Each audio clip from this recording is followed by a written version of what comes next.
The water bottle hit the wooden floor and rolled toward my feet, then another, then 3 more. I was standing near the presentation area when Sienna gestured too wide with her hands, knocking them all over. She paused mid-sentence, looked down at the mess, then looked at me. "Could you get those?" Not a question, a command. I bent down and started gathering them. The entire room watched. 43 people from Ashford Home Collection, the place I'd worked at for 11 years.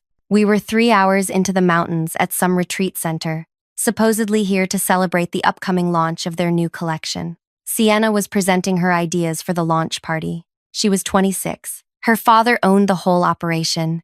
"Sorry, everyone. Where was I?" She laughed, stepping over me while I crawled around collecting bottles. "Oh, right, the gift bags for the event." Someone snickered. I kept my head down, reaching for a bottle that had rolled under a chair. My knees pressed against the wood floor. I could feel everyone watching.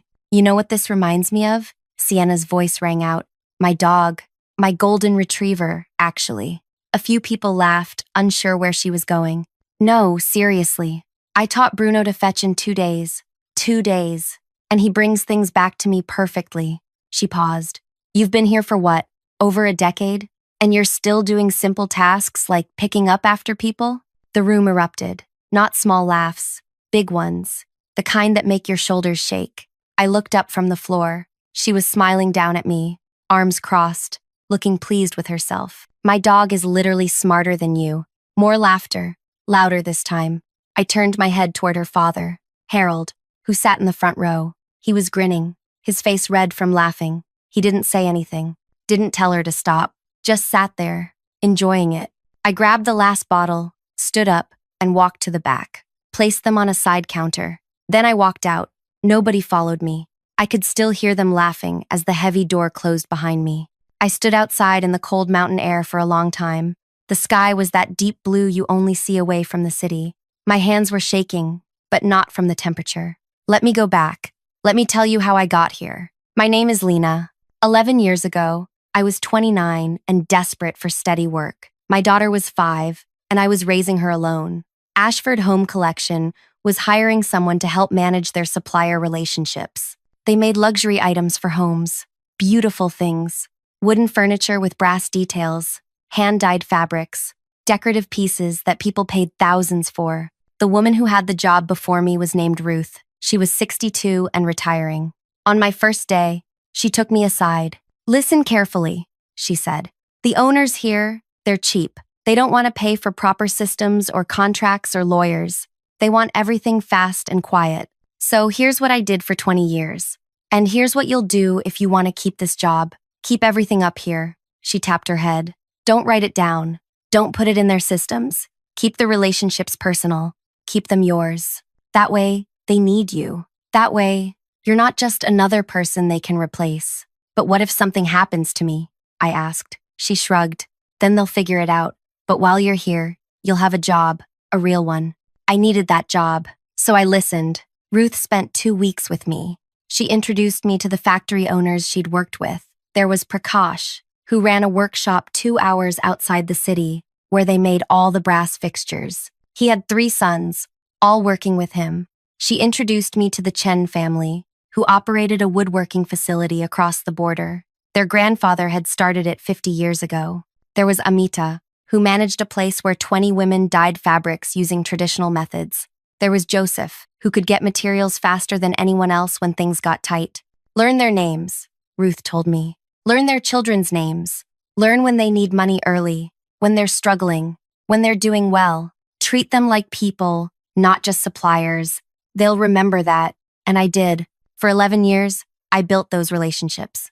When Prakash's middle son got married, I sent a gift. When the Chen family needed their payment a week early because of new equipment, I made sure Harold approved it.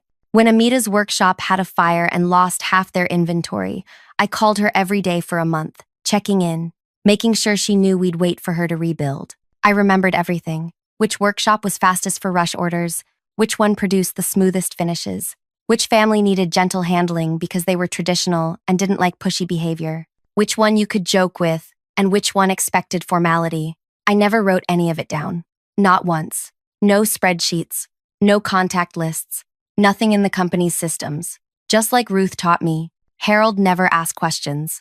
As long as products arrived on time, he was happy. He never wanted to know the details. He'd just say, "Handle it, Lina." And I did. Over the years, Ashford grew. They hired more people, fancier people, people with degrees from expensive schools who used big words in meetings. I stayed in my small workspace, making calls, sending messages, keeping everything moving. Nobody really noticed me. I was just there, the woman who made sure things arrived. Then Sienna graduated from college 2 years ago. Harold immediately brought her in, gave her a title, something about brand development. She started showing up to meetings, offering opinions, changing things. She was loud, confident, the kind of person who walked into a room and expected everyone to pay attention. She never spoke to me directly. I don't think she even knew what I did. To her, I was just someone who worked there, someone in the background. 3 months ago, Harold called a big meeting. He announced the Heritage Collection, a massive launch, complete room sets, furniture, fabrics, decorations, lighting, everything coordinated. They'd been planning it for a year, he said. They'd already taken advance orders worth millions. The launch was scheduled for 8 weeks out. It required 17 different suppliers. Some I'd worked with for years. Some were new relationships I'd spent months building. Prakash's workshop was making 70 different brass pieces. The Chen family was producing 12 furniture designs. Amita's workshop was dyeing fabrics in 8 custom shades. Joseph was coordinating materials from 4 different sources. I had it all organized in my head, the timeline, the quantities, the backup plans for when something went wrong, because something always went wrong. Nobody asked me about it. They just assumed it would happen, because it always did. 2 weeks after that meeting, Harold called me in. "Lina, we're restructuring your role," he said. He didn't look at me while he talked, just shuffled some papers around. "We've hired someone new to handle supplier relations, someone with experience in global operations. You'll be supporting them, transitioning to more administrative work." Administrative work? I repeated. "You know, general support, whatever's needed. You've done great work, but we're scaling up now. We need someone with a more strategic approach." I felt something shift in my chest. "What about the Heritage Collection? I've been coordinating all 17 suppliers. The new person will take over. You'll brief them. Brief them on what, exactly? There's nothing written down." He looked up then. "What do you mean, nothing written down?" "I mean, I've been managing all the relationships personally. The contact information, the processes, the history with each supplier. It's not in your systems." He stared at me. "Why not?" "Because that's how Ruth did it. That's how I learned. You never asked for anything different. You just said handle it, so I handled it." He waved his hand, dismissing it. "Then you'll explain everything to the new person." Simple. It wasn't simple, but I nodded and left. The new person started the following week. His name was Trevor. He had worked at 3 other companies, all bigger than Ashford. He spoke in long sentences about optimization and efficiency. He asked me for the supplier database. "There isn't one," I told him. He laughed. "There has to be." "There doesn't." He stopped laughing. I spent 2 weeks trying to explain how everything worked, but he didn't want to listen. He wanted lists and numbers and processes. He wanted me to just give him what he needed so he could take over. He didn't understand that you can't just call up Prakash and demand delivery dates. You have to ask about his family first. You have to remember that his youngest son just had a baby. You have to understand that the Chen family won't negotiate prices over messages. They need to hear your voice. Trevor didn't care about any of that. After 2 weeks, he told Harold I wasn't being cooperative. So there I was at the retreat, still technically employed, but pushed aside, watching Sienna give presentations, picking up her mess, being compared to her dog. I stood outside that retreat center for 20 minutes. Then I got in my car and drove home. 3 hours through the mountains, alone, with my thoughts. On Monday morning, I walked into Ashford at 8 o'clock. I went straight to Harold's workspace and handed him a single piece of paper. "This is my resignation, effective immediately." He looked confused. "What? Why?" "Look, if this is about what Sienna said, it's not about what she said. I'm done. That's all. But the Heritage Collection launches in 6 weeks. Trevor is still learning. That's not my concern anymore." I turned and walked out, packed up my small workspace. 11 years fit into 2 boxes. I carried them to my car and drove away. Thank you for listening this far. I know this might seem like just another workplace story, but what happened next changed everything. Before I continue, I want to ask you something. Where are you listening from right now? Drop your city or country in the comments. It means a lot to know you're there. Now, back to what happened. I went home and slept for 12 hours straight. When I woke up, my daughter was sitting on my bed. Mom, why are you home? It's Tuesday. Tuesday. I'd slept through Monday night. I sat up, rubbed my eyes. I quit my job, sweetheart. She was 16 now, old enough to understand. The place you've been at forever? That one. Why? Because they didn't respect me, and I stayed too long already. She hugged me, didn't ask more questions, just hugged me. I spent that whole week at home. I cleaned everything, organized closets I'd been ignoring for years, cooked actual meals instead of throwing together whatever was quick. I slept late. I didn't check my phone. It felt strange. 11 years of waking up thinking about shipments and delivery schedules and which supplier needed a call that day. Now, nothing. Just quiet.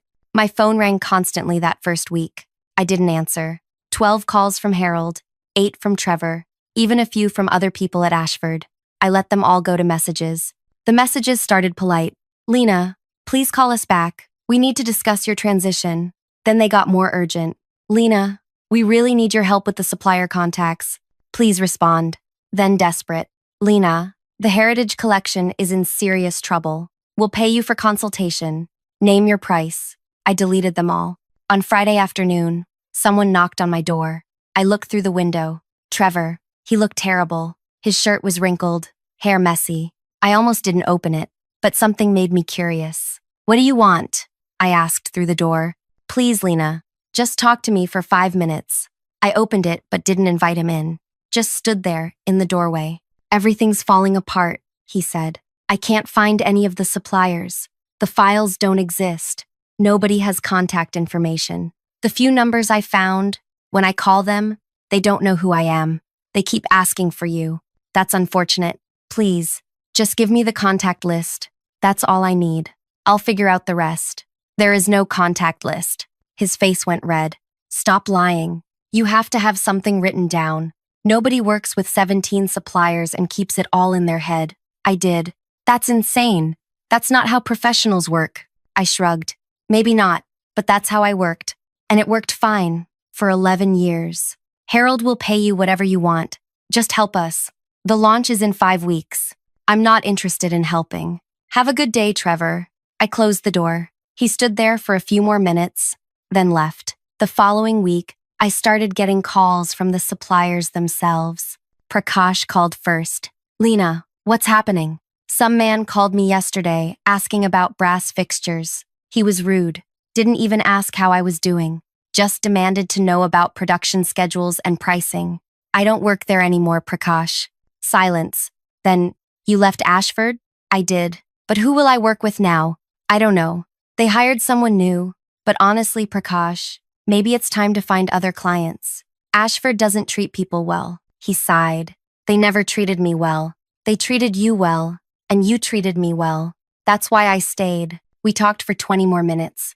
About his family, about his workshop, about possibilities for his future. When we hung up, I felt lighter somehow. Amita called the next day, then Joseph, then the Chen family's oldest son, all of them asking the same questions. What happened? Who is this new person calling them? Where did I go? I told them all the same thing. I left.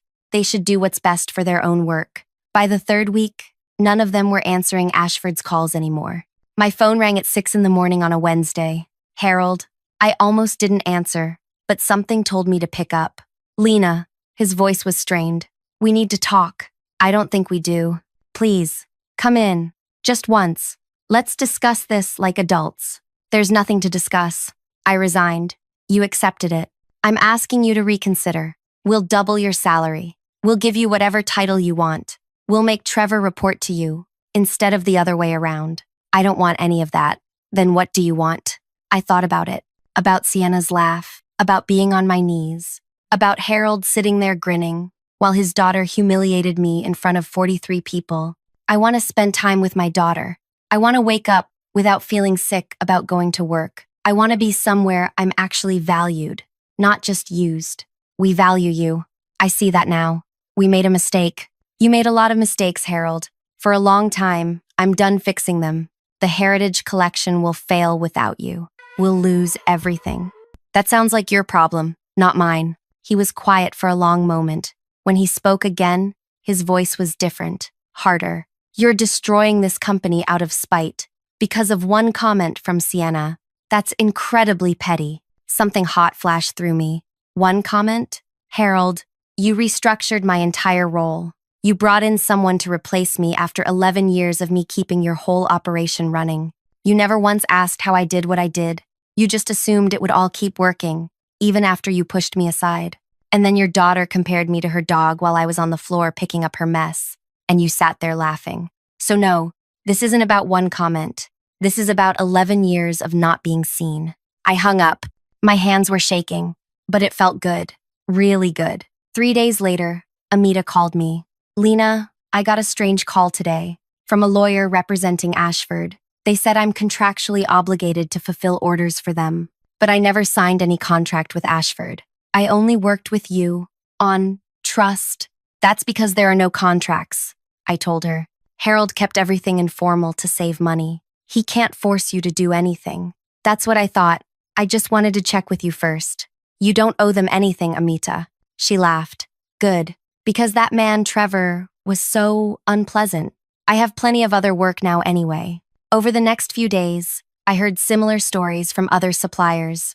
Ashford was trying to pressure them legally, but there was nothing to enforce.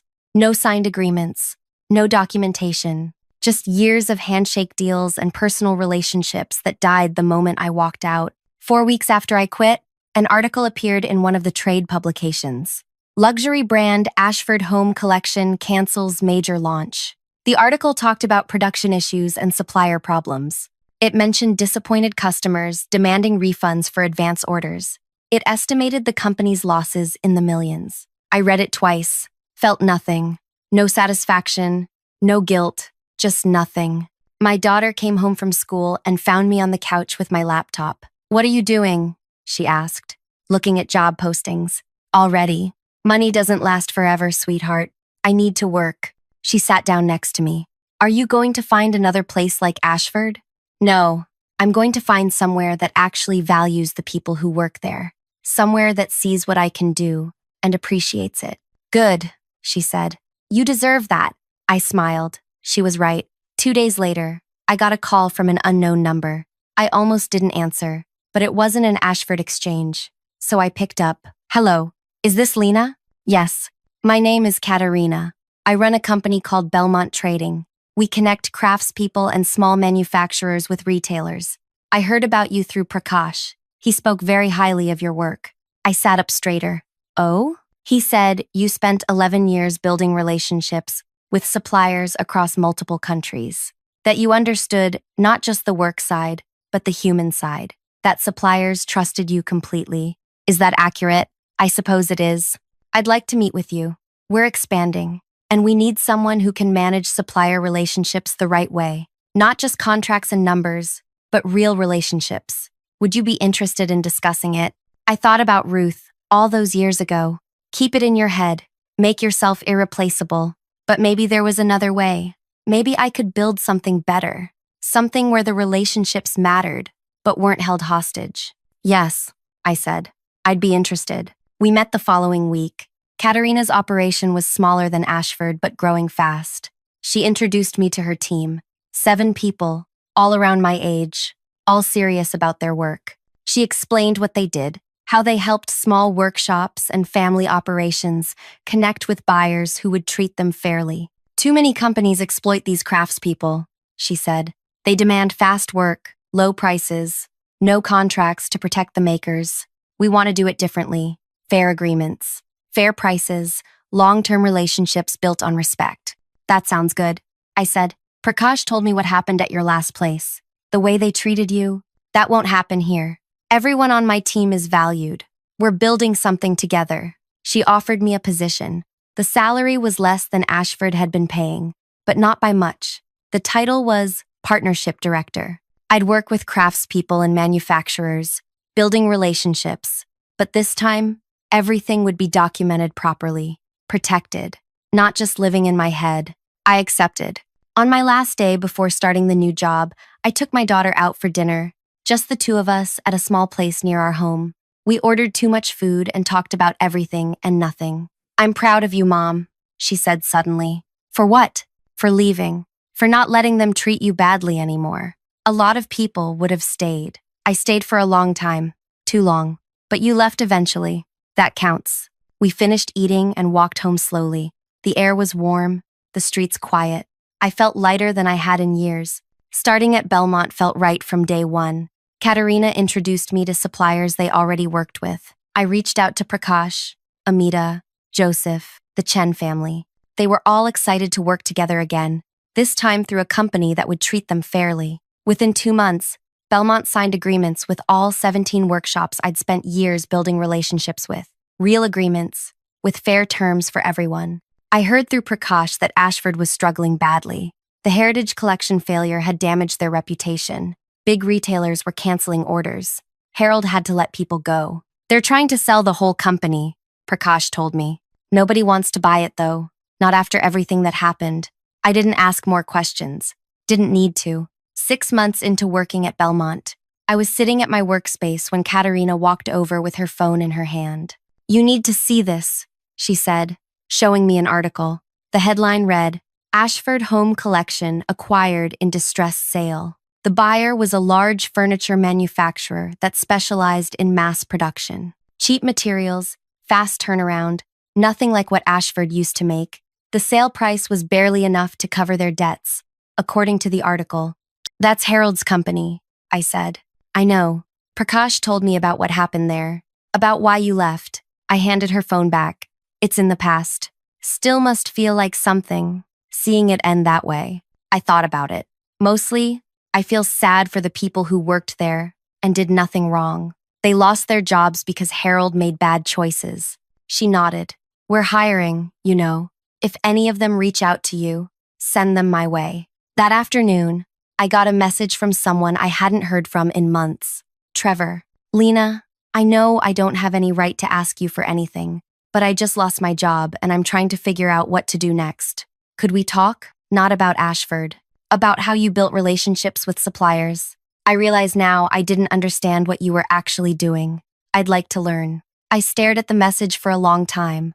Part of me wanted to ignore it, but I remembered being 29 and desperate for work. I remembered Ruth taking the time to teach me, even though she was retiring and didn't have to. I wrote back, "Call me tomorrow afternoon." We talked for an hour. He apologized for how he'd treated me, for not listening, for thinking his fancy experience made him better at the work than someone who'd been doing it for years. "I thought it was all about processes and systems," he said. "I didn't realize it was about people, about actually caring whether Prakash's son just had a baby, about remembering that the Chen family doesn't like negotiating over messages. I thought those details were just small talk. They're not small talk. They're the actual work. I see that now. Too late, obviously. It's not too late. You just need to start over with a different approach." I didn't offer him a job, but I gave him advice, told him which companies might be hiring, explained how to build relationships the right way. When we hung up, I felt good about it. Not because I'd forgiven everything, but because helping someone learn felt better than holding on to anger. Spring came. Belmont kept growing. We signed 12 new supplier partnerships. Katerina promoted me to Senior Partnership Director. My daughter finished her school year with excellent marks and started talking about universities. One evening in late spring, my phone rang. Unknown number again. I answered. "Lina?" I recognized the voice immediately. "Sienna, what do you want?" I asked. "I know you probably don't want to talk to me. I understand, but I wanted to call and apologize for what I said at the retreat. It was cruel and unnecessary, and I've thought about it a lot since everything fell apart." I didn't respond, just waited. My father lost everything. The company, our savings, everything. We had to sell our house. I had to move back in with my grandmother. I'm working at a retail store now, trying to help pay bills. "I'm sorry that happened to your family," I said. And I meant it, not because I forgave her, but because I didn't want anyone to suffer that much. My father told me recently what you actually did at Ashford, how you held all those relationships together for 11 years, how none of it was written down anywhere, how when you left, it all disappeared. I didn't understand at the time. I thought you were just someone who did basic tasks. I didn't realize you were the person keeping everything running. Most people didn't realize. That's not an excuse for how I treated you. What I said was horrible. I compared you to my dog in front of everyone. I humiliated you. And my father just laughed. Her voice cracked. I'm so sorry, Lina. I really am. I sat down. This wasn't what I expected. Thank you for saying that. Thank you for saying that. I don't expect you to forgive me. I just wanted you to know that I understand now what I did, and that I'm sorry. We talked for a few more minutes. She asked what I was doing now. I told her about Belmont, about the work we were doing. She sounded genuinely happy for me. When we hung up, I felt something shift. Not forgiveness, exactly, but something close to it, like I could finally put that whole chapter away completely. Summer arrived hot and bright. My daughter and I took a trip together, just the two of us. 5 days at the coast. We swam and ate too much food and stayed up late talking about her future. She'd been accepted to 3 universities. She was trying to decide which one felt right. What do you think I should do, Mom? She asked one night while we sat on the beach watching the sunset. I think you should go wherever makes you feel excited about what's coming next. Not scared, not uncertain, excited. She smiled. That's good advice. I should probably follow it myself more often. You did, though. You left Ashford and found Belmont. That took courage. It took too long. I should have left years earlier, but you left when you were ready. That matters too. She was wise, my daughter. Wiser than I'd been at her age. When we got back from the trip, there was a letter waiting for me. Official looking, from a law firm. My heart sank. Had Ashford decided to sue me for something? I opened it carefully. It wasn't from Ashford. It was from a company I'd never heard of. They were launching a new initiative to connect ethical manufacturers with responsible retailers. They'd heard about my work at Belmont. They wanted to know if I'd be interested in speaking at their conference in the fall, about building sustainable supplier relationships based on trust and respect. Me. Speaking at a conference. I showed Katerina the next day. She grinned. You should do it. You're good at this work. Other people should learn from you. I'm not a speaker. I just do the work. The best speakers are the ones who actually do the work, not the ones who just talk about it. I agreed to speak, spent the next 2 months terrified and excited at the same time. The conference was in a city 8 hours away. Large venue, hundreds of people. I'd never done anything like it. The night before my presentation, I couldn't sleep, kept going over what I wanted to say. When I walked onto that stage the next morning, my hands were shaking. But then I started talking about Prakash and his 3 sons, about Amita and her workshop of 20 women, about the Chen family and their grandfather's legacy, about what it means to treat people like human beings, instead of just resources. The audience listened, really listened. When I finished, they clapped for a long time. Afterward, at least 30 people came up to talk to me, asked questions, wanted advice, handed me their contact information. One woman waited until everyone else had left. She was older. Maybe Ruth's age would have been now. I used to do work like yours, she said, for 30 years. Then I retired. Watching you speak brought it all back. The good parts, I mean. The relationships. The trust. Thank you for reminding me why I loved that work. I hugged her. This stranger who understood exactly what I did and why it mattered. Flying home, I thought about the past year. About everything that had changed.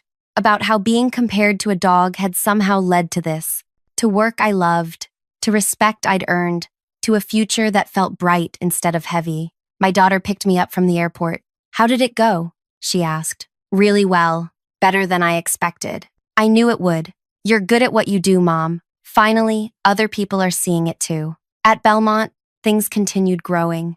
We expanded into 2 new countries, hired 6 more people. Katerina made me a partner in the company. Actual ownership, not just a title.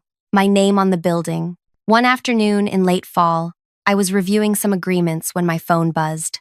A message from a number I didn't have saved but recognized immediately. Harold. Lina, I know I have no right to contact you, but I wanted to let you know that I've been thinking a lot about my mistakes over the past year, about how I treated you and others. I'm working with a small furniture maker now, just helping in their workshop, learning the craft side of things. I should have learned it years ago. Anyway, I wanted to say thank you for the 11 years you gave to Ashford. You deserved so much better than how we treated you. I hope you're doing well. I read it 3 times, didn't respond, but I didn't delete it either, just left it there. By winter, my daughter had chosen her university. She'd be leaving in 8 months. We spent more time together, just the 2 of us, cooking together, watching shows, talking about everything. Are you scared? I asked her one night. About leaving? A little, but mostly excited. Like you said, that's how you know it's right. You're going to do amazing things. I learned from the best, she said, squeezing my hand. The year ended quietly. Belmont closed out with the strongest numbers we'd ever had. Katerina threw a small party for everyone. We ate and laughed and celebrated what we'd built together. A company where people mattered, where relationships were real, where nobody had to keep everything in their head just to feel irreplaceable. Because being replaceable wasn't the threat. Being undervalued was. On the last day of the year, I sat down and wrote a list. Not of goals or resolutions, just things I'd learned. That staying somewhere that doesn't value you will eventually break you. That walking away is sometimes the bravest thing you can do. That the relationships you build matter more than the systems you create. That being underestimated can be painful, but it can also be fuel. That teaching someone who wronged you takes more strength than punishing them. That your worth isn't determined by how others see you, but by how you see yourself. I folded the list and put it away. Didn't need to read it again. It was already part of me now. Sienna's dog might have learned to fetch in 2 days, but I spent 11 years learning how to build something real, how to create trust, how to see people as people, not just resources.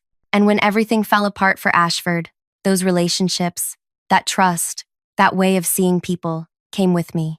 They couldn't take that away because it was never theirs to begin with. It was always mine. Thank you so much for listening to my story all the way through. If this resonated with you, if you've ever felt unseen or undervalued at your work, I'd love to hear from you in the comments. And if you enjoyed this story, please hit that like button and subscribe. It really helps me share more stories like this one. Thank you again. I hope wherever you are, you know your worth.